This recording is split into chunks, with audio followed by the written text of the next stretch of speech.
The football season is upon us. We're back. So I just want to make this video talking about the upcoming Raiders game on Monday Night Football. Crazy that it's going to be starting at 8 p.m. for me, 10 Eastern.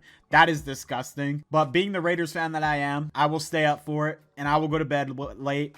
And on Tuesday, I will wake up either jumping with joy because our team is legit or sad as hell and sleep deprived because my team got smoked and we're not legit. I just want to make this short video and I just want to say, like, this Chargers Raiders game, it really does define our season. I'd say this is the biggest game that we have on the schedule for the next couple weeks. Because I hate to say it, I'm the biggest Chargers fan hater out there. That makes me the biggest Chargers hater. Their team looks legit, unfortunately. I think if we can put together a win, or if we can make it really scrappy and, you know, not go down without a fight, you know, keep it close, like a 3-point game, then I think we really could make a push for the 7th seed. I don't want to be a homer and outright say that the Raiders will win this game. I don't think that's necessarily true. I liked what I saw in the Patriots game. I hope Brock Bowers is able to come back at 100%. Either way, he had 103 yards. I think it was 103. I think he had 103 yards. Put the team on his back. My GOAT. Michael Mayer made some big time plays. Geno Smith threw that one bad interception, but the rest of the game, he was like pure money. That one dart to Jacoby Myers in between two defenders was disgusting. Actually disgusting. Dante Thornton made plays. That clutch catch to seal the game was a nice catch.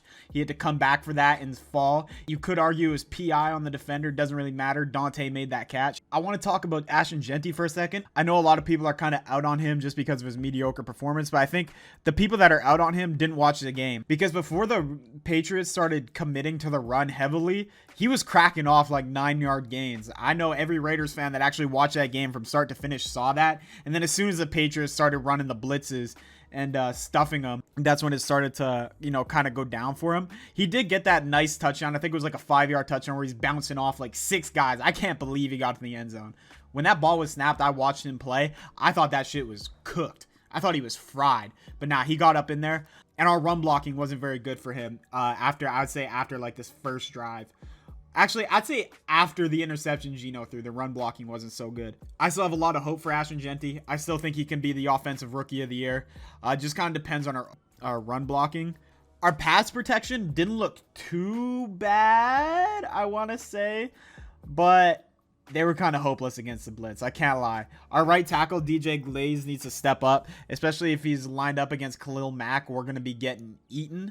And Geno just needs to not play hero ball. I think everyone knows that was an ill-advised pass to Brock Bowers in triple coverage, but I'm not gonna lie, that's a highlight if Brock Bowers comes down with that. So I can't be too mad.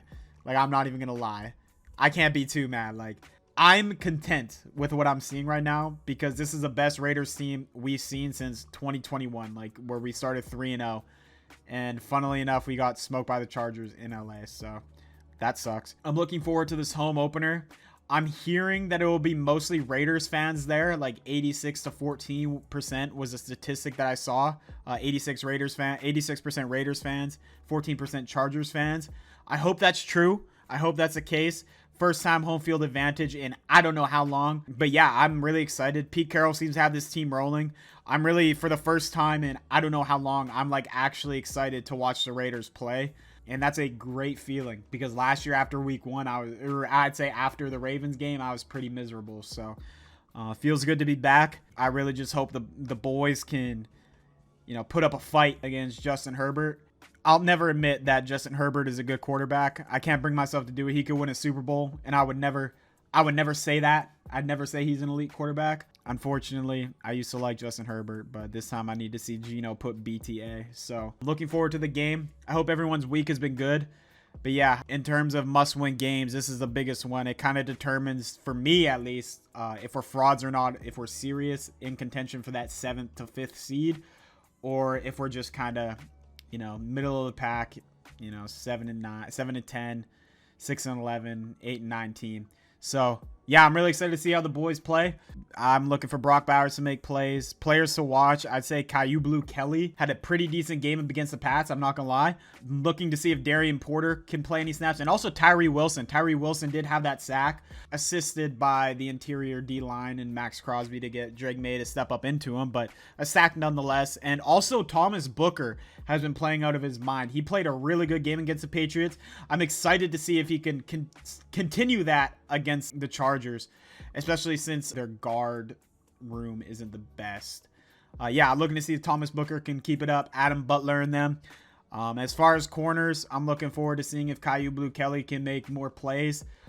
If not, no big deal. But yeah, anyway, biggest game of the season coming up on Monday, in my opinion. So,